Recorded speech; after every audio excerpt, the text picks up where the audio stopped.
Hello friends, welcome to Youth Academy. Youth Academy में आपका स्वागत है। मैं अभिषेक राजौरिया आज आप लोगों के लिए सीटेट का जो सेकंड शिफ्ट का पेपर था उसका डिटेल डिस्कशन लेके आया हूँ। तो बेटा बोला जाए तो सीटेट का सेकंड सेटिंग में जो पेपर हुआ है या फिर पेपर 2 बोला जा सकता है या फिर सेट 2, ये जो था ये फर्स्ट सेट के मुकाबले टफ था।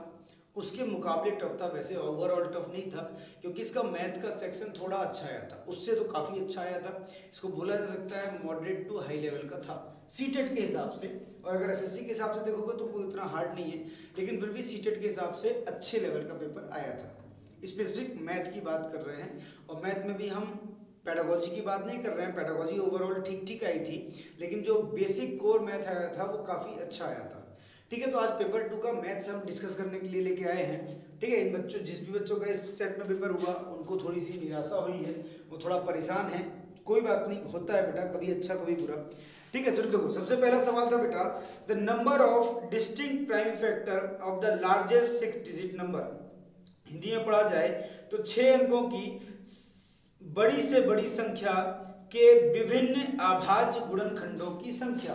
तो निकालने के कई सारे तरीके हैं, लेकिन हम बेसिक मेथड आपको बता दे रहे हैं जिससे कि आपको कभी जिंदगी में दिक्कत ना हो। तो सबसे बड़ी 6 अंकों की संख्या कौन सी होती है बेटा? 1 2 3 4 5 और 6। इसके बाद पढ़ेंगे तो 7 अंक पर पहुंच जाएगी। इसकी आभाज्य संख्या निकालनी है, आभाज्य गुणनखंड।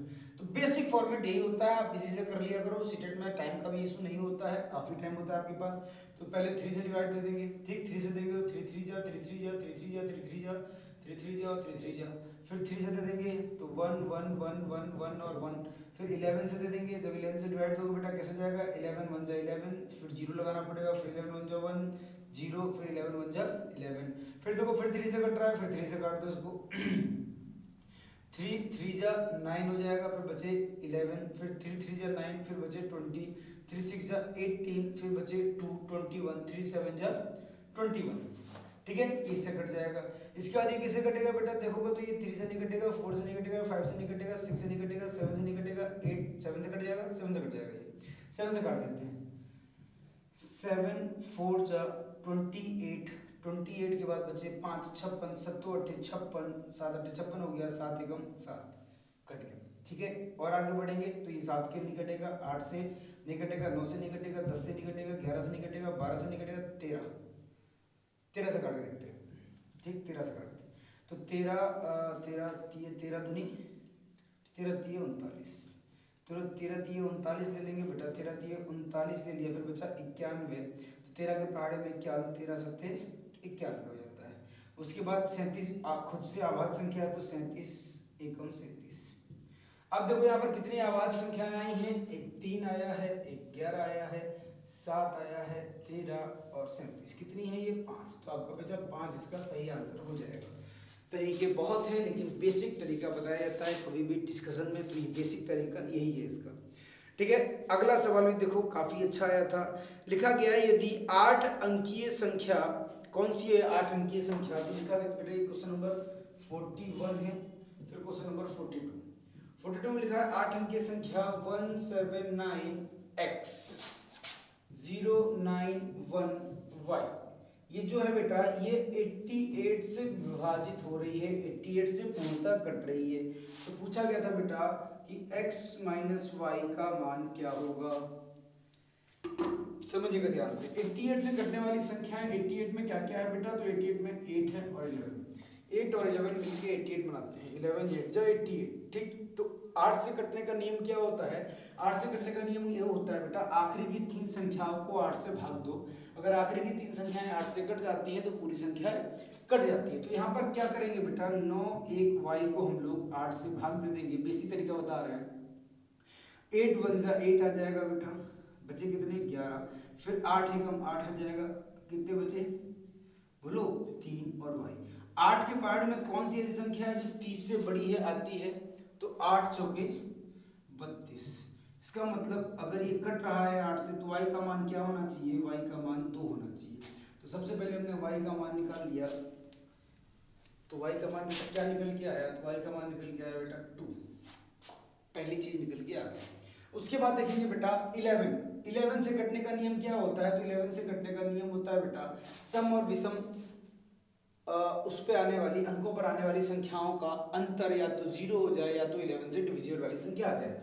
तो अगर इसको काटेंगे तो देखो जोड़ेंगे इसका इसका इसका और इसका, इन सबको जोड़ो तो 1 + 9 + 0 + 1, ठीक है। ये आएगा 1, 1 के बाद 9, 9 के बाद 0, 0 के बाद 1, सबको जोड़ देंगे बेटा कितना 9, 1, 10, 1, 11। उसके बाद बाकी सभी संख्याओं को जोड़ो 11 + x + 9 + 2, तो क्या आया बेटा 7 + x + 9 + 2, तो 9 और 7 16, 16 और 2 18, 18 + x। अब देखो इसको इससे घटाने पर या तो 0 आना चाहिए या तो 11 से डिविजिबल आना चाहिए। तो 18 + x में से 11 घटाएंगे तो हमारे सबसे छोटी संख्या 11 आनी चाहिए। 11 आने के लिए क्या कर देंगे बेटा, इसको इससे घटा देंगे तो x का मान आ जाएगा कि 11 माइनस, सीधे घटा दे रहे हैं यहाँ पर, घटाने पर 7 बचेगा, 11 - 7 दैट इज 4। तो x का मान बेटा क्या आ गया 4। x का मान यदि 4 होगा, y का मान यदि 2 होगा, तो ये पूरी संख्या 88 से डिविजिबल हो जाएगी। बेसिक फॉर्मेट है ये, ठीक। अब क्या करेंगे बेटा, पूछा गया x - y की वैल्यू निकालें, तो x की वैल्यू बेटा 4 है, y की वैल्यू 2 है, तो ये 2 हमारा सही आंसर आ जाएगा, ठीक है। बोलोगे सर बड़ा बड़ा बता रहे हैं बेटा, जरूरी है बताना क्योंकि बेसिक मेथड ही यहाँ पर अप्लाई हो पाएगा। यहाँ पर हम आपको शॉर्टकट तरीका अगर बता देंगे तो हो सकता है जो बच्चे हमसे ना पढ़े हो वो कंफ्यूज हो जाए, ठीक। तो ये छोटा छोटा सा बेसिक मेथड बता रहे हैं क्योंकि पेपर अच्छा था, तो पेपर हम पहले सोचते थे कि एक डिस्कस करा दिया हो जाएगा, लेकिन जब बच्चे ने मुझे पेपर का सेट भेजा तो मैंने देखा तो मेरे को लगा ये करवाना जरूरी है, ठीक है, क्योंकि ये नेसेसिटी है बच्चों की कि ये उन्हें पता होना ही होना चाहिए। अब देखो कल के पेपर में भी आया था लाइन से लगाना और को क्या बोलते हैं कि भिन्नों को, वो इसमें भी आया है। क्वेश्चन नंबर 43 बेटा 43 में था कि a की वैल्यू 11/13 है, b की वैल्यू 13/14 है और c की वैल्यू 15/17 है। अब पूछा गया कि इन सबको क्या लगाना है, निम्न में से कौन सा सही है, और ऑप्शन दिए गए थे 11/13 छोटा है 15/17 से, छोटा है 13/14 से। बी ऑप्शन दिया गया था 11/13 छोटा है 13/14 से, छोटा है 15/17 से। सी ऑप्शन दिया गया 13/14 छोटा है 11/13 से, छोटा है 15/17 से। और डी विकल्प दिया गया 15/17 13/14 और 11/13। अब बताओ कैसे और क्या करेंगे, तो समझो कितनी सिंपलेस्ट तरीका है बेटा। हम देखेंगे कि यहाँ पर न्यूमरेटर और डिनोमिनेटर में अंश और हर में जो अंतर है बेटा वो कितने का है 2 का, यहाँ पर 1 का और यहाँ पर भी 2 का। तो सबसे पहली बात, जहाँ लगभग संख्याएं बराबर है और यहाँ पर अंतर 1 का है, तो 13/14 सबसे बड़ी संख्या होगी। 13/14 सबसे बड़ी सिर्फ ए में है, तो सीधे टिक कर सकते हो आप, ये आंसर सही है। और बाकी इन दोनों में सेम है, जो डिफरेंस है अंश और हर का वो सेम है। इसका मतलब इन दोनों में से जो बड़ी संख्या है वो बड़ी हो जाएगी, जो छोटी है वो छोटी हो जाएगी। इसका मतलब ये संख्या बड़ी होगी और ये छोटी, ठीक है। तो सबसे छोटी हो जाएगी 11/13, सबसे छोटी 11/13 दो जगह पे थी। उसके बाद 15/17, 15/17 यहीं पे है, यहाँ पे नहीं है, ठीक। इतना सा इसको करना था, ज़्यादा दिमाग इसमें नहीं लगना था। चलो अगले सवाल पे बढ़ा जाए। तो अगला सवाल बेटा आप लोगों को दिया गया था, ठीक सवाल था, मतलब थोड़ा सा आपको मैथ की कॉमन सेंस होनी चाहिए इसके लिए। मतलब उसके कंपैरिजन में जो सुबह जो हमने कल सेट कराया था मॉर्निंग वाला, उसके कंपैरिजन में ये जो सवाल है ये ठीक सवाल था। लिखा गया है बेटा सवाल नंबर 44 में 0.139 + 0.75 + 2.105 minus 1.001 into 1.1 is equal to 2 - k।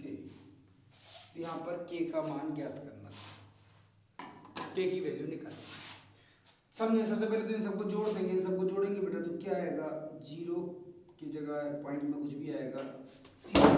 तीसरे डिसम्बर से हम स्टार्ट करते हैं, तो 9 और 5 14, एक हाथ लगा था हम लोग के, तो 5 और 1 6 और 3 9 आ जाएगा। उसके बाद 1 यहाँ पर है, 7 यहाँ पर है, 7 और 1 8 और 1 9, यहाँ पर भी 9 आ जाएगा और आगे का 2 का 2 बच जाएगा। माइनस इन दोनों को मल्टीप्लाई करेंगे बेटा, 11 से अगर इसको मल्टीप्लाई करेंगे तो 1 का 1 आ गया, 0 और 1 1 आ गया, 0 0 0 आ गया, 0 1 1 आ गया, 1 का 1, कितने दशमलव है, तो 1 2 3 और एक यहाँ 4, तो 1 2 3 और 4 ये आ जाएगा, इज इक्वल टू 2 माइनस के था। ठीक, इसको इससे घटा दोगे, जब घटाओगे तो बेटा देखो 4 में से 1 जाएगा, जाएगा नहीं, यहाँ पर 4 है, यहाँ पर 3, तो कैरी लेंगे, तो 10 में से 1 जाएगा तो बेटा पॉइंट के बाद यहाँ पर 9 आ जाएगा। 10 में से 1 गया तो 9, 3 में से 1 गया 2, 9 में से 0 गया तो 9, 9 में से 1 गया 8 और 2 में से 1 गया तो 1 इज इक्वल टू 2 माइनस के, तो के आ जाएगा बेटा 2 माइनस 1.8929। जब माइनस करेंगे कैरी लेके तो बेटा 10 में से 9 जाएगा तो 1 आ जाएगा, 9 में से 2 जाएगा तो 7, 9 में से 9 जाएगा 0 और 9 में से 8 जाएगा तो 1। ये आपका सही आंसर है 0.1071। ठीक बेटा, चलो बोला ना कल से अच्छा पेपर था ये, नो डाउट, कोई इसमें संदेह नहीं है कि कल से अच्छा पेपर है। अगर ये एसएससी का या फिर यूपीटीपीएससी के पेपर होते बेटा तो इसमें नॉर्मलाइजेशन लग जाता, लेकिन क्योंकि ये क्वालिफाइंग नेचर का है तो भी आपको कुछ ना कुछ फायदा दिया जाएगा, नॉर्मलाइजेशन होगा ही होगा, होना ही चाहिए हमारे अकॉर्डिंग। बाकी देखते हैं क्या होता है, कैसे होता है। ठीक, चलिए आगे देखा जाए तो बेटा लिखा गया था यदि a इक्वल टू, सवाल नंबर 46 है कि यदि a इक्वल टू -3/4 और b इक्वल टू 5/6 तो निम्न में से कौन सा a और b के बीच स्थित नहीं होगा। निम्न में से कौन सा a और b के बीच स्थित नहीं होगा। विकल्प दिए गए थे, पहला बेटा -2/5, दूसरा -7/9, तीसरा 0 और चौथा -12। तो इन दोनों को चाहो तो पॉइंट में भी बदल दो, अगर बदल दोगे तो ये 0.75 आ जाएगा माइनस का, इसको बदलोगे तो 0.8, 6 8 48, फिर 20 बचेगा, 6 3 18, फिर 20 बचेगा 0.8333, ये प्लस का। इन दोनों के बीच की संख्या चाहिए हमें। अगर इसको डिवाइड देंगे बेटा तो ये 0 माइनस का, सॉरी लिख देते हैं अच्छे से, यह आएगा माइनस का 0.4 जो कि इन दोनों के बीच में बहुत आराम से आ जाएगा। इसको डिवाइड देंगे तो ये आएगा माइनस का 0.9763, फिर 70 बचेगा, 7 जा फिर 7 जा, मतलब ये बार बार बार रिपीट करेगा। तो ये देखोगे अगर ध्यान से बेटा तो ये माइनस का 0.777 है और ये क्या है माइनस का 0.75। ये संख्या इससे बड़ी है, मतलब इसके पीछे निकल जाएगी, तो यही जो है वो इन दोनों के बीच में नहीं रहेगी। 0 12 तो एग्जैक्ट इन दोनों के बीच में बहुत आराम से आएगा। इसको भी डिवाइड दोगे तो 0.5 आएगा, वो भी माइनस का, तो आराम से बीच में आ जाएगा। ठीक, तो ये आंसर हमारा सही हो जाएगा।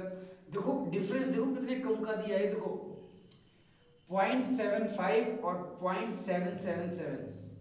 ठीक है, तो सवाल अच्छे आए थे, सवाल ऐसे आए थे जो आपको फंसाएं, सीधी सी बात बोल रहे।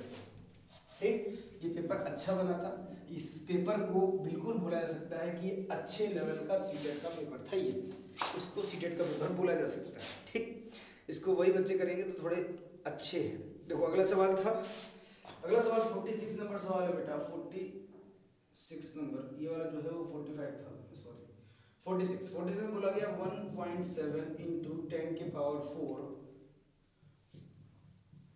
और 12.5 इंटू 10 की पावर -6 के गुणनफल को मानक रूप से k इंटू 10 की पावर n द्वारा व्यक्त किया जाता है, k इंटू 10 की पावर n के द्वारा नियुक्त किया जाता है, तो 2k प्लस n का मान क्या होगा। इसकी जो वैल्यू है इसको कैसे किया जा रहा है, k इंटू 10 के पावर n के द्वारा नियुक्त किया जा रहा है। तो पूछा जा रहा है बेटा कि 2k प्लस n की वैल्यू क्या होगी। ठीक, चलिए समझिए ध्यान से। तो सबसे पहले बेटा इसको हम सिंप्लीफाइड कर देंगे, इन दोनों के गुणनफल को पूछा जा रहा है, तो इसको सिंप्लीफाइड करेंगे तो बेटा 1.7 इंटू 10 10 10 10 4 बार इंटू 12.5 इंटू इसको गुणा करेंगे तो बेटा 1/1 2 3 4 5 6, तो 1 2 3 4 और 1 2 3 4 तो खत्म हो गए। ठीक, उसके बाद मल्टीप्लाई बचा हुआ है तो मल्टीप्लाई कर देते हैं और यहाँ पर दिखाई दे रहा है 2, तो सीधे लिखते हैं 17 इंटू 125 बटे में 1 2 3 4 बढ़ा दिए, 2 जीरो बढ़ा दिए 2 पॉइंट के जगह पर। ठीक है, ये चीज यहाँ तक बेसिक हो गई। इसको जब बेटा मल्टीप्लाई करेंगे हम लोग तो कैसे होगा, तो उसको मल्टीप्लाई करने में भी हो सकता है तुम लोग गलती कर जाओ। 17 बच्चे कितना होता है 85, 8 हाथ में लग गया, 17 दूनी 34, 34 में 8 जोड़ोगे तो 42 का 2, 4 हाथ में लग गया। उसके बाद 17 एकम 17, 17 और 4 21, पॉइंट 4 है तो पॉइंट 4 देखो कहाँ लग जाएंगे, तो उसको ध्यान से देखना, गलत हो सकता है सवाल। देखो यहाँ पर 2 जीरो बचे हुए थे, यहाँ पर 2 पॉइंट बचे हुए थे, यहाँ पावर 4 था, यहाँ माइनस का 6 था, 6 2 है, ये 4 जीरो कट गए थे, 2 जीरो बचे हुए थे, 2 पॉइंट बचे हुए थे, तो ये 4 के आगे पॉइंट लग जाएगा। अगर 4 के आगे पॉइंट लगाना ना चाहो बेटा तो इसमें क्या किया जा सकता है, समझे बात को, इसको लिखा जा सकता है इंटू 10 के पावर -4, यही तो बोल रहा है, पॉइंट न लगाएं। और इसी को क्या बोला गया है, k के power n, sorry k into 10 के पावर n, तो k की वैल्यू तो ये आ गई 2125 और n की वैल्यू क्या आ गई बेटा -4, n की वैल्यू आ गई -4 और k की वैल्यू ये आ गई। अब बोल रहा है इसका 2 गुना, ठीक है, इसमें क्या करना है, जोड़ना है, तो 2 इंटू 2125 -4, ठीक कर देंगे इसको, तो कर लेना, करेंगे क्या हम, तो 25 दूनी 50 आ जाएगा, 2 आ जाएगा और 4 -4 करोगे तो ये बचा आ जाएगा, माइनस करने पे इसका मान आ जाएगा बेटा, माइनस करोगे तो 4246, ये इसका आंसर है। ठीक, तो ये आ जाएगा हम लोग का आंसर। लेकिन देखो बेटा अगर हम लोग ये निकाल लेते हैं जो कि पूछा गया था k2 + n का मान, तो ये आपको ऑप्शन में नहीं दिया है, लेकिन यहाँ से जो वैल्यू निकल के आ रही है बेटा 2125 पॉइंट लगा के, तो ये हमारा सही आंसर दिया हुआ है। तो एग्जैक्टली सवाल थोड़ा सा गलत है, इसकी वैल्यू निकालोगे तो आंसर नहीं आएगा, सीधे इसकी वैल्यू निकालने पे आंसर आ रहा है। ठीक, थोड़ा सा इसमें दिक्कत है। अगला सवाल देखिए, रेशियो और प्रोपोर्शन का था, ये भी सवाल ठीक ठाक था हम लोगों का। वैसे ये सवाल एसएससी के लेवल के हिसाब से बहुत बहुत ज़्यादा इजी था, लेकिन हाँ सीटेट में थोड़ा सा रेशियो के ऊपर कम फोकस किया जाता है, इसलिए उसके हिसाब से सही सवाल था। ठीक, अगले में देखो क्या लिखा गया है, तो लिखा गया बेटा दो संख्याएं 3:5 के अनुपात में है, मतलब पहली और दूसरी संख्या, इनका रेशियो 3:5 का है। यदि प्रत्येक संख्या में 12 जोड़ दिया जाए तो ये अनुपात जो होता है 5:7 का हो जाता है। अब देखो ये 5 से 7 कितना रेशियो बढ़ रहा है, 2, 3 से 5 कितना रेशियो बढ़ रहा है, 2, लेकिन नंबर कितना जोड़ा जा रहा है इसमें 12, तो सीधे सीधे 2 रेशियो का मान 12 आ गया, 2 रेशियो का मान यदि 12 है तो 1 रेशियो का मान 12/2, मतलब कितना आ गया 6। यदि 1 रेशियो का मान 6 है तो 3 रेशियो का मान 6 3 18 और 5 रेशियो का मान 6 5 30। अब क्या पूछा गया था, दोनों संख्याओं का योग, तो 18 + 30 कर देंगे, 18 + 30 जैसे 48, और 48 आपका ए ऑप्शन में दिया गया था, सही आंसर आ जाएगा। अगला सवाल लिखा गया बेटा किसी वस्तु का अंकित मूल्य 840 रुपये है, एक दुकानदार इस वस्तु को अंकित मूल्य पर 15% की छूट देकर बेचता है और फिर भी उसे 19% का लाभ होता है, वस्तु का क्रय मूल्य ज्ञात करें। ठीक, तो इस सवाल को डायरेक्टली एक लाइन में भी लिख सकते हैं, हम लोग लिख देंगे और काट पीट के आंसर निकल के आ जाएगा। ये पढ़ा हुआ हमने, लाभ और हानि में बेसिक सवाल है उसका। देखो सबसे पहले एमआरपी दिया गया, एमआरपी कितना दिया गया बेटा, एमआरपी दिया गया है 840 रुपये, इस पर डिस्काउंट दी जा रही है, कितने की डिस्काउंट दी जा रही है, 15% की, 15% की डिस्काउंट दे रही है। इसका मतलब कितने का बेचा गया होता है, इसको 85 का बेचा गया होगा, यदि कितना होगा एमआरपी 100 होता, 100 पर 15 की छूट, मतलब कितने में बेची गई होती 85। इसके बाद बोला गया इसके बावजूद दुकानदार को 19% का लाभ हो रहा है, और जो लाभ निकालते हैं हम लोग किस पे निकालते हैं, कॉस्ट प्राइस पर निकालते हैं। इसका मतलब 100 रुपये पे 19 रुपये का लाभ, तो 100 रुपये की चीज कितने में बेची गई होगी, 119 रुपये में। सीधे सीधे इसको लिख देंगे हम लोग 100/119, काट देंगे, काट के खत्म हो जाएगा, सीधे सीधे काटेंगे बेटा, तो इसको और इसको काट दो, काटना है तो इसको काटेंगे तो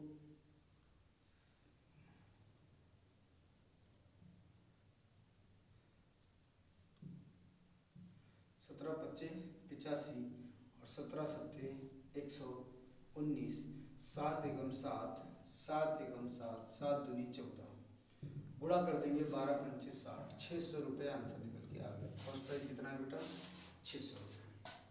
ठीक, चलो अगला सवाल दिया गया बेटा 49 नंबर सवाल था आपका 5x माइनस 7/3। ये भी अच्छा सवाल था, थोड़ा सा कैलकुलेटिव था आपका। ठीक, ये 48 हो गया हम लोग का। अब 49 नंबर सवाल लिखा गया बेटा यदि 5x minus 7/3 plus 2 4x minus 3/4 plus 4x। तो आपको बताना है क्या निकालना था इसमें, 8x प्लस 5 का मान क्या होगा। ठीक है, समझे बेटा सवाल को क्या करेंगे, तो जो भी x का मान है उसको इधर भेज देंगे, 2 को इधर छोड़ देंगे तो 2 इक्वल टू आ जाएगा, यहाँ पर एलसीएम ले लेंगे यदि तो 4 का 4 आ जाएगा, ऊपर 4x माइनस 3 और प्लस का 4 चौके 16x माइनस 5x माइनस 7/3। अब एलसीएम लेके इसको इधर भेज देंगे, 4 थी 12, 12 दूनी 24, 24 बराबर क्या आ जाएगा बेटा, नीचे कुछ नहीं आएगा क्योंकि हमने इधर भेज दिया है, 3 से इसको गुणा कर देंगे तो 16 में 4 जोड़ेंगे तो 20, 20 दिया 60x माइनस 3 त्रिका 9, इसको इधर आ जाएगा तो माइनस का 5 चौके 20x और प्लस का 7 चौके 28। ठीक, अब समझे क्या हो रहा है, तो इसमें से इसको घटाएंगे तो 40x बराबर में इधर भेज दे रहे हैं इनको, 28 और 9 इधर आ जाएंगे तो क्या आएगा 24 प्लस 9 माइनस 28। इसको जब सॉल्व कर देंगे बेटा 24 और 9 28 तो जोड़ के तो ये 5 आ जाएगा और ये आ जाएगा x बटे में 40। 5 8 जा 40 तो x की वैल्यू कितनी आ गई 1/8। x की वैल्यू बेटा 1/8 आ गई, यहाँ पर पुट कर दोगे तो 8 इंटू 1/8 प्लस 5 काटेंगे तो 1 आ जाएगा, तो 1 plus 5 is equal to 6 answer आ रहा है बेटा। बिल्कुल देखो इसको ऑप्शन सी में 6 आंसर दिया है और यही एग्जैक्ट और करेक्ट आंसर है। चलो अगला सवाल देखो, ये भी लेंदी है, था कुछ नहीं सवाल में, सवाल कुछ नहीं है, सिर्फ आपको जोड़ना है, लेकिन वही है कि सवाल को जबरदस्ती घसीट के लंबा किया गया है। जैसे कि अगला सवाल 50 नंबर सवाल जो है बेटा, इसमें बोला गया है p की वैल्यू जो है 12xy minus 10y square minus 18x square है, जो q की वैल्यू है वो q की वैल्यू है 14x square plus 12y square plus 9xy, और जो z की r की वैल्यू है वो है 5y square minus x square plus xy। ठीक, तो बोल रहा है p plus q minus r की वैल्यू फाइंड करें। बस करना पड़ेगा यही है, बाकी सवाल में कुछ है नहीं। देखो p प्लस q इन दोनों को जोड़ना है, इसको घटाना है, अगर डायरेक्ट यहीं पर घटा दें, ठीक, इन दोनों को जोड़कर और इसको घटा दें, हम यही कर देते हैं, आप आराम से कर लेना, कोई दिक्कत नहीं है। ठीक, अब देखो xy की वैल्यू अगर देखें तो 12xy है, यहाँ पर 9xy, 12 और 9 को जोड़ देंगे तो 12 और 9 21, 21 में से एक घट जाएगा xy, ठीक है, सीधे निकले यहाँ पर 21 में से एक xy घट जाएगा तो 20xy आ गया। उसके बाद x की बात करते हैं तो यहाँ पर माइनस का 18x है, यहाँ प्लस का 12x है और यहाँ प्लस का 1x है, तो 12 और 1 13, 13 अगर 18 में से घट जाएंगे बेटा तो कितना बचेगा x इसको, अच्छा सॉरी x को देखना है, ये x है, ये x है और ये x है, ये दोनों प्लस के हैं तो 13x सॉरी 12 14 और 1 जुड़ जाएगा 15, 15 अगर 18 में से घट जाएगा तो ये माइनस का बचेगा 3x स्क्वायर, और y की वैल्यू बात की जाए तो y यहाँ पर है, y यहाँ पर है और y यहाँ पर है।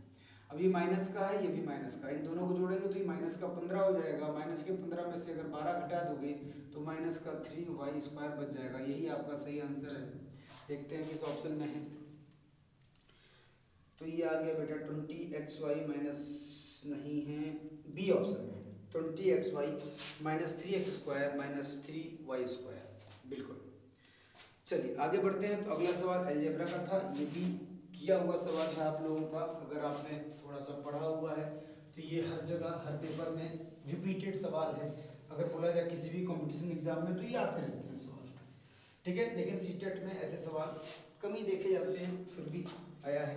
तो 51 नंबर जो सवाल है बेटा, लिखा गया x की पावर 4 प्लस 1/x की पावर 4 बराबर में 322 सॉरी 322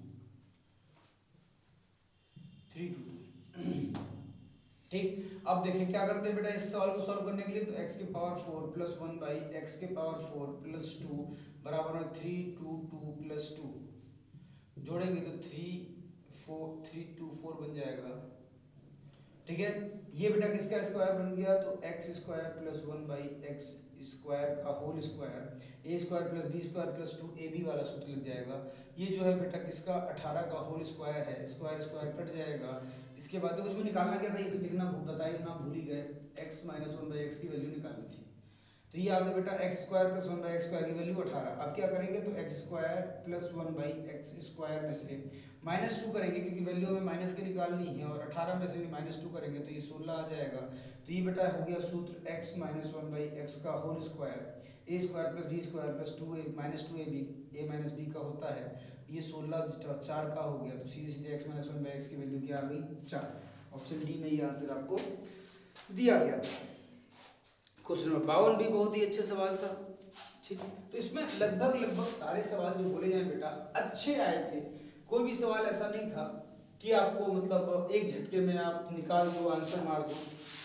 बहुत कम ऐसे सवाल थे जो तुरंत आ जाए। जैसे कि अगला सवाल भी अच्छा है, क्वेश्चन नंबर 52 देखने की कोशिश करिएगा। 15x square minus 26x plus 8 बराबर ax प्लस b, ठीक, एक ब्रैकेट में और दूसरे ब्रैकेट में cx प्लस d। ठीक, बोला गया जहां a और c जो है ये पॉजिटिव धनात्मक है, मतलब पॉजिटिव नंबर है, और बाकी दोनों नेगेटिव होंगे। और फिर पूछा क्या गया, इसमें पूछा गया है, यहाँ लिखते हैं हम लोग कहीं जगह निकाल के, ये लिख देते हैं सीटेट तो हो गया। ठीक, यहाँ देखो इसमें पूछा गया है 2a plus B minus C minus 2d is equal to what. Options दिए गए थे इसके a b c और d। ऑप्शन थे 2, b में 3, c में 0 और d में, ये 4 ऑप्शन। ठीक, अगर पढ़ने का शौक है तो रोक के करने का कोशिश करिएगा, वीडियो पॉज करके करिएगा, इसको हो सकता है हो जाए आप लोगों से। अब देखो इसको सॉल्व करने के लिए सबसे पहले इसको सॉल्व करेंगे, इसको एज इट इज छोड़ देंगे। इसको जब सॉल्व करेंगे तो ax और cx गुणा होगा तो कितना आएगा, a into c x square आ जाएगा। ठीक, प्लस ये इससे मल्टीप्लाई होगा और ये इससे मल्टीप्लाई होगा, इसका मतलब x को यदि कॉमन ले लिया जाए तो a c plus b c b a c sorry a d, इसका इससे मल्टीप्लाई हो जाएगा AD और BC का तो BC ये आ जाएगा। उसके बाद प्लस में लास्ट में बचेगा B और D, BD। तो सीधे अगर यहाँ से निकाला जाए तो AC की वैल्यू, क्योंकि x स्क्वायर है तो कोफिशिएंट जो है वो सेम होंगे, तो AC की वैल्यू बेटा 15 आ गई। उसी तरह से AD plus BC, AD plus BC की वैल्यू -26 आ चुकी है, और BD की वैल्यू 8, B और D की वैल्यू 8 आ चुकी है। ठीक, अब क्या करेंगे, तो समझो बात को, सीधे सीधे बोला गया है बेटा a और c दोनों पॉजिटिव हैं, a और c दोनों पॉजिटिव हैं। अगर इसके ऊपर रखा जाए तो 3 5 15 होता है, 3 5 जा 15 होता है। ठीक, 3 5 मतलब a की वैल्यू c और a की वैल्यू 3 और c की वैल्यू 5 हमने निकाली रखने के लिए। उसके बाद अगर यहाँ रखेंगे तो क्या हो सकता है बेटा, ये हो सकता है 2 चौके 8 या 4 दूनी 8। ठीक, अगर ये पुट करते हैं तो इसको यहाँ पर पुट करके देखना है, और ये नेगेटिव वैल्यू है दोनों, -2 और -4, तभी माइनस इंटू माइनस क्या हो जाता है प्लस। अगर a और d की वैल्यू रखें, a की वैल्यू 3 है और d की वैल्यू 4, तो 4 3 12 आ गया माइनस का, प्लस करेंगे यहाँ पर तो माइनस की वैल्यू फिर से गुणा करना है, तो क्या है यहाँ पर b और c, तो b की वैल्यू कितनी है 2 और c की वैल्यू 5, 2 5 10, 4 3 12, 12 और 10 करने से नहीं आ रहा है, इसका मतलब कुछ पलटना पड़ेगा। अगर ये आगे -4 कर ले और पीछे -2 कर ले, अब क्या होगा AD, मतलब 3 और 4 को गुणा करेंगे, फिर AD को 3 और 2 को 3 दूनी 6 माइनस का 6 और 5 BC, B का 4 5 5 चौके 20। अब देखो माइनस का 6 माइनस का 20 माइनस का 26 आ रहा है। ये वैल्यू हमने सेटिस्फाई कर ली। निकालना क्या था, ये 2a, a की वैल्यू कितनी है 3, तो सीधे सीधे 3 दूनी 6, फिर प्लस का b है और b की वैल्यू -4 है, इसका मतलब -4 लिख देंगे। उसके बाद -c, तो -c की वैल्यू कितनी है बेटा 5, तो ये माइनस का 5 आ गया बिना किसी दिक्कत के। -2d, -2 इंटू d की वैल्यू कितनी है -2। अब इसको सॉल्व करेंगे तो ये 6 -4 -5 और 2 दूनी 4 प्लस का आ जाएगा, तो 6 और 4 10 प्लस का और -5 4 9, दैट इज 1 आंसर आ जाएगा this is the right answer. अच्छा सवाल, ठीक है। चलिए सोचो, कंपटीशन वाले, वनडे कंपटीशन वाले सोचो, अगर ऐसा सवाल आपके पेपर में आया तो आपका क्या होगा? क्या आप इसको करने के काबिल हो? क्या आप इतनी हिम्मत रखते हो? क्या आपने इतनी तैयारी की है कि आप इस तरह के सवाल को, इस तरह के पेपर को अटेंड कर सको? ठीक, तो एक बार कोई कहा जा सकता है कि ये जो पेपर है ये चैलेंजिंग है एवरी वनडे एग्जाम के लिए। किसी भी वनडे परीक्षा के जो बच्चा तैयारी करता है उसके लिए भी ये पेपर अपने आप में एक चैलेंज है। लिखा गया बेटा अगला सवाल 53 नंबर कि ट्रायंगल ए बी सी और ट्रायंगल डी ई एफ, इसके बारे में बताया गया यदि ए बी बराबर है ई एफ के, उसके बाद बी सी बराबर है डी ई के, और डी सी ए बराबर है आपका एफ डी के, तो आपको बताना था निम्नलिखित में से कौन सा सही है। कॉन्ग्रुएंट लिखा गया बेटा कि triangle A B C is congruent to triangle D E F D, फिर triangle A B C is congruent to D F E, फिर triangle A B C congruent to D E F, और triangle A B C congruent to F D E. तो सबसे पहले A B है तो ए B की जगह A B C triangle is congruent to, सबसे पहले ए बी है तो ए बी की जगह पर ई एफ आ जाएगा। उसके बाद बी सी, तो बी सी की जगह पर डी ई, सी ए और सी ए की जगह पर बेटा सी और ए, सबसे लास्ट में क्या आएगा एफ आएगा और फिर डी आएगा। कंफ्यूजन ही कंफ्यूजन है, सॉल्यूशन का कुछ पता नहीं। सुने हो नहीं सुने हो गाना? तो ए बी सी, अब बोला गया ए बी जो है वो ई एफ के कॉन्ग्रुएंट है या फिर एफ ई के, किसके भी हो सकता है, ठीक। उसके बाद बी सी जो है बेटा ये वाला लाइन ये किसके है? डी ई के है। इसका मतलब बेटा यहाँ पर ये एफ की जगह क्या आना चाहिए ई, और यहाँ क्या आना चाहिए एफ। तो बी सी जो कॉन्ग्रुएंट है वो किसके है? बी सी वाली लाइन ये तो इसके हो गई। अब बी सी वाली लाइन डी ई के है तो यहाँ पर ई है तो यहाँ पर डी आएगा। उसी तरह से सी ए ये वाली सी ए ये वाली जो लाइन है वो किसके है? एफ डी के, और एफ डी देखो आ गया। इसका मतलब ये सबसे पहले तुमको कंफ्यूज कर रहा है ई एफ देके, ई एफ की जगह अगर एफ ई दे दिया तो सवाल 1 सेकंड में सॉल्व हो जाएगा, लेकिन सिर्फ ये इसको परिवर्तन करके आपको परेशान करना चाह रहा है। अब सवाल क्लियर हो चुका है कि triangle A B C is congruent to triangle F E D. बस सवाल एफ ई डी किसमें है? एफ ई डी ऑप्शन चौथे में दिया है, देख लो। ऑप्शन भी सबसे लास्ट में रखा है कि आप उसके ऊपर पहुंचो ही ना, सोचो ही ना। ठीक, अगला ट्रिपलेट का सवाल था कि निम्नलिखित में से कौन सा समकोण त्रिभुज के भुजाएं हैं। ये भी सवाल जो है बेटा ऐसे तो आपको सुनने में मजा आ रहा होगा, ट्रिपलेट हमने बोल दिया, सोच रहे हो यार ये तो हो ही जाएगा, लेकिन इसके ऑप्शंस देखो, ऑप्शंस देख के अगर ना मजा आए तो बताना। इतना अच्छा सीसेट का पेपर, भाई मजा आ गया, भाई मजा आ गया। लेकिन ये गलती है इस सीसेट के पेपर की कि भाई मॉर्निंग का सेट भी थोड़ा ऐसा ही करना चाहिए था, थोड़ा टफ करना चाहिए था। एक के साथ नाइंसाफी कर दिया आपने और एक के साथ नहीं किया। 54 नंबर सवाल में देखो हमको क्या ट्रिपलेट ढूंढने हैं, मतलब समकोण त्रिभुज की भुजाएं कौन सी हो सकती हैं। तो 15 सेंटीमीटर पहला ऑप्शन में है, 32 सेंटीमीटर और तीसरा है 57 सेंटीमीटर। बी विकल्प में आ रहा है बेटा 65 सेंटीमीटर, 72 सेंटीमीटर और 97 सेंटीमीटर। सी ऑप्शन में आ रहा है 20 सेंटीमीटर, 21 सेंटीमीटर और 31 सेंटीमीटर। और डी ऑप्शन में आ रहा है 35 सेंटीमीटर, 77 सेंटीमीटर और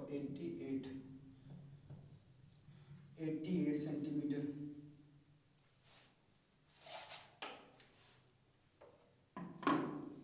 अब देखो कितना समझदार पेपर बनाने वाला, कितना समझदार है। अगर हम लोग यूनिट डिजिट की बात करें, यूनिट डिजिट की, तो 5 5 जा 25 और 2 2 जा 4, 5 और 4 को जोड़ने पर 9 आ रहा है और 7 7 जा 49 होता है। सेम चीज यहाँ देखोगे 5 5 जा 25, 2 2 जा 4, 5 4 9 और 7 7 जा 49 होता है। जीरो का वर्ग करोगे लास्ट में जीरो आएगा, एक का वर्ग करोगे एक आएगा, जीरो और एक को जोड़ने पे इसका भी एक ही आ रहा है। तो तो यूनिट डिजिट अगर सोच रहे हो कि पकड़ के बना दोगे तो भूल जाओ। 5 बच्चे 25 का 5 आएगा, 7 49 का 9 आएगा, 5 और 4 को 9 और 5 को जोड़ोगे तो 4 आएगा, 8 8 64 में भी अंतिम 4 ही आता है। तो अगर सोच रहे हो कि इकाई का अंक लेके आंसर निकालोगे तो बेटा भूल जाओ, नहीं होगा, बिल्कुल नहीं होगा। तब क्या करेंगे, तब बेटा कॉमन सेंस यूज करेंगे, जो कि कम लोगों के पास होता है लेकिन होना सबके पास ही है। ठीक, चलो अब देखो, अगर देखिए बेटा 31, 21 और 20 अगर थोड़ा बहुत लगभग में भी लेके जाएं तो 20 का होता है बेटा कितना, 400। इस 20 का भी कितना होगा, लगभग लगभग, वैसे तो आपको पता है, हमको पता है, ये आपको 21 का स्क्वायर आपको याद है, हमें ही पता है, लेकिन फिर भी अगर 20 का ही मान के चले, लगभग की बात कर रहे हैं, तो ये भी 400 आ जाएगा। और 30 का करोगे तो बेटा कितना आएगा, 900। 4 और 4 जोड़ने पे कितना आ रहा है, 800। क्या ये 900 के आसपास भी है, तो ये तो हो ही नहीं सकता। सेम चीज यहाँ देखोगे, ये 35 का है, ये 77 का है। 35 का निकालने में भी कष्ट है, 77 का निकालने में कष्ट, लेकिन ये 88 बहुत दूर है यार, बहुत लंबा चला जाएगा, होगा ही नहीं। सेम चीज यहाँ देखो, यहाँ पर ये 15 का है, 32 का, 57 कितनी बड़ी संख्या है, इसका वर्ग 57 छोड़ो तुम 50 का वर्ग करो, 50 का वर्ग करोगे 2500 आएगा, 30 का 9, 900, समझ रहे हो। और इसका निकालोगे 15 का 225, 2 2 5, जोड़ो इन दोनों को, कितना 11 12 13 पहुंच रहा है, वहां 2500 पहुंच रहा है, हो ही नहीं सकता। सीधे आंसर इसको टिक मारो, आगे बढ़ जाओ, क्योंकि ये भी बड़ी संख्या है, ये भी बड़ी संख्या है, करके देख लेना, यही सही आंसर आएगा। तो एग्जाम में करने का तरीका बेटा ये भी होता है कि आप कितना मैथ आपने बनाया है, कितना आपके उसके ऊपर आपने क्या किया है, वर्क किया है, तो चीज़ों को आप देख के एनालाइज कर सकते हो, समझ सकते हो। ठीक है, चलिए आगे बढ़ते हैं। तो पेपर अच्छा लगा होगा आपको हमारे ख्याल से। कुछ और सवाल देख लेते हैं। हाँ, ये पूछा गया था बेटा, अगला सवाल क्वेश्चन नंबर 55, 54 हो गया। अब 55 नंबर सवाल देखते हैं। क्वेश्चन नंबर 55, तो 55 में बेटा आप देखोगे, क्वेश्चन नंबर 55 में क्या लिखा गया है, लिखा गया बेटा कि किसी पॉलीहाइड्रन की जो फेस है वो 7 है, वर्टिसेस हैं वो 10 है, तो आपको एज निकालने हैं। ये बोल सकते हो आप कि बहुत इजी, बहुत बढ़िया सवाल था, क्योंकि ये सबको पता है कि एज प्लस 2 बराबर फेस प्लस वर्टिसेस होता है, तो एज बराबर हो जाएगा कितना, 7 प्लस 10 माइनस 2, तो 17 माइनस 2 दैट इज 15। पहला सवाल मिला तो तुरंत आंसर आ गया इसका। बाकी अभी तक कोई भी सवाल ऐसा नहीं मिला है जिसका आंसर तुरंत निकल के आ रहा है।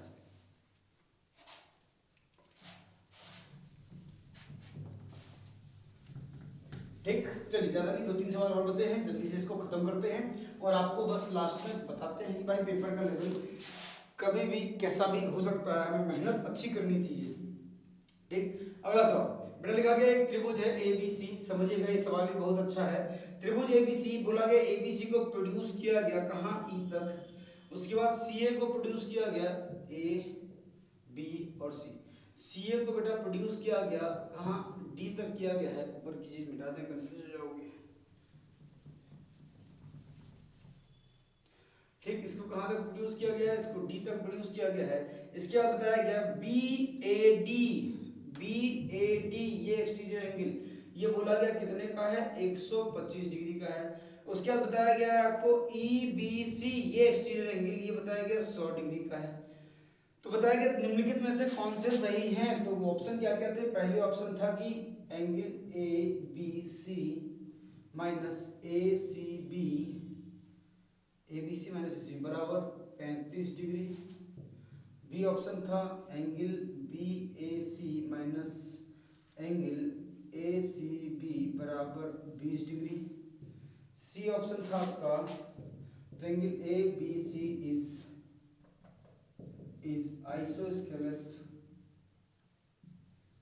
आइसोस्केलस का मतलब होता है समद्विबाहु। ठीक, और आखिरी था डी कि AB is greater than BC, जो साइड AB है वो BC से क्या है, बड़ी है। ठीक, चलिए अब क्या करेगा इसमें, तो समझो बेटा क्या होता है एक्सटीरियर एंगल का फॉर्मूला, क्या होता है एक्सटीरियर एंगल क्या होता है, तो ये एक्सटीरियर एंगल इक्वल टू क्या होता है, sum of opposite to interior angle. इसका मतलब angle B plus angle C is equal to 125। उसी तरह से ये वाला एक्सट्रा एंगल क्या होता है, angle A plus angle C sum of opposite to interior angle. तो angle A plus angle C is equal to कितना आ गया बेटा 100 डिग्री। यदि इन दोनों को जोड़ दें हम लोग इक्वेशन 2, अगर इक्वेशन 1 प्लस इक्वेशन 2 कर दें तो angle A plus angle B plus angle C is equal to, जोड़ देंगे तो 225 आ गया। हमें पता है बेटा angle A plus angle B plus angle C बेटा 180 डिग्री होता है। अगर इन दोनों को माइनस कर देंगे तो सीधे सीधे angle C is equal to 45 degree आ जाएगा। ठीक, क्योंकि तीनों एंगल्स का सम 180 होता है और यहाँ पर एंगल सी जो है 2 बार आ रहा है, तो एंगल सी की वैल्यू तो हमने निकाल ली सीधे सीधे, कितनी है बेटा 45 डिग्री। ठीक, अगर एंगल सी की वैल्यू 45 है बेटा और ये एंगल जो होता है इसका और इसका सम होता है जो कि यहाँ लिखा गया है, तो एंगल सी की वैल्यू बेटा अगर 45 है तो एंगल बी की वैल्यू कितनी आ जाएगी, तो 125 माइनस 45 दैट इज 80 डिग्री। तो बी की वैल्यू बेटा 80 डिग्री आ गई। अगर बी की वैल्यू बेटा 80 डिग्री है और सी की वैल्यू 45 है तो यहाँ पर एंगल ए भी निकल के आ जाएगा 100 माइनस 45 दैट इज 55 डिग्री। तो ये कितनी आ गई 55। अब हमने सारे एंगल फाइंड कर लिए हैं। अब देखेंगे हम लोग angle A B C minus A C B, A B C minus A C B मतलब 80 माइनस 45, क्या ये 35 डिग्री आ रहा है? बिल्कुल आ रहा है। तो यही हमारा सही आंसर है। सवाल खत्म। ठीक, अगला सवाल, बस 2-3 सवाल और बचे, ज़्यादा नहीं बचे बेटा। हम समझ रहे हैं आप घबरा रहे होंगे कि बताओ इतना लंबा पेपर सर को बताने में इतना टाइम लगे, तो बेटा बताने में टाइम लगता है नो डाउट, करने में टाइम लगे ना लगे, लेकिन सवाल को समझाने में टाइम लगता है। तो ये 56 हो गया। अब क्वेश्चन नंबर 57 देखो। 57 में क्या लिखा गया है, तो लिखा गया एक ट्रिपेजियम है। ट्रिपेजियम मतलब समांतर चतुर्भुज, इसकी साइड्स जो है बेटा वो पी क्यू आर एस बताई गई हैं। पी क्यू जो है आर एस के पैरेलल है और पी क्यू और इसका जो रेशियो दिया गया है वो 3:2 मतलब 3x और 2x समझने के लिए लिख देते हैं। उसके बाद इनका एरिया बताया गया है। एरिया जो है बेटा वो 480 सेंटीमीटर स्क्वायर है, सेंटीमीटर स्क्वायर 480, और इनके बीच की जो लंबाई दी गई है वो बेटा 12 सेंटीमीटर दी गई है। तो सीधे सीधे क्या करेंगे बेटा हाफ इंटू 12 इंटू दोनों को जोड़ेंगे 5x बराबर में 480, तो x की वैल्यू आ जाएगी 2 छंग 6 से काटोगे तो 680 और x की वैल्यू हो जाएगी 80/5 मतलब 16। x की वैल्यू 16 आ गई। पूछा क्या गया था एस आर की वैल्यू, एस और आर की 16 दूनी 32 आंसर आ गया। ठीक, इसके लिए आपको ट्रेपेजियम की एरिया का फॉर्मूला पता होना चाहिए। अगला सवाल बेटा, a rectangular sheet of 88 centimeter into 10 centimeter is folded without overlapping to make a cylinder of height 10 centimeter which is cylinder of height 10 centimeter। Hindi में पढ़ लो बेटा, समझ लो। 88 सेंटीमीटर इंटू 10 सेंटीमीटर, 88 सेंटीमीटर गुणा 10 सेंटीमीटर माप वाले एक आयताकार कागज के टुकड़े को बिना अति व्यापन किए मोड़कर एक 10 सेंटीमीटर ऊंचा बेलन बनाया जाता है। बेलन की धारिता लीटर में कितनी होगी? बताओ, लीटर में पूछ दिया, यही पढ़ के आधे बच्चों ने छोड़ दिया होगा कि लीटर में पूछा है। मैं बताऊं लीटर कैसे निकालते हैं? लीटर तो निकालना आता ही नहीं, कुछ नहीं होता है बेटा लीटर। अभी बताते हैं, एक सेकंड का सवाल है। तो सबसे पहले रेक्टेंगुलर शीट को मोड़ा गया है, तो जब मोड़ा गया होगा तो इस तरह का सिलेंडर बन गया होगा जिसकी ऊंचाई जो है बेटा वो साफ साफ लिखी गई 10 सेंटीमीटर है, और जो ये गोल बना होगा ये गोल वही 88 सेंटीमीटर का बना होगा। तो गोल मतलब सर्किल है, सर्किल मतलब 2 पाई आर पेरीमीटर होता है, यही 88 है। तो 2 × 22/7 × r बराबर 88, तो r बराबर सीधे सीधे काट दो 2 14। यहाँ पर रेडियस की वैल्यू कितनी आ गई 14।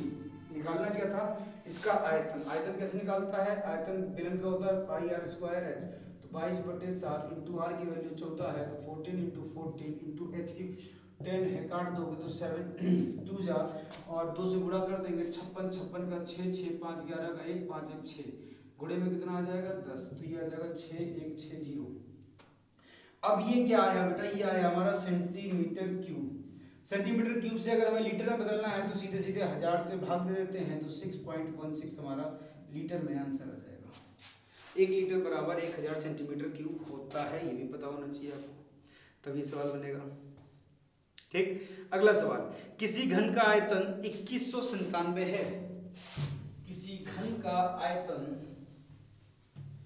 आखिरी सवाल बेटा, नहीं परेशान करेंगे ज्यादा, आखिरी सवाल 59, किसी घन का जो आयतन है, आयतन घन का क्या होता है, a क्यूब, ये बराबर कितना है, 2197। ठीक, घन का जो आयतन है 2197 है, तो इसका पूछा गया था इसका पृष्ठीय क्षेत्रफल कितना होगा।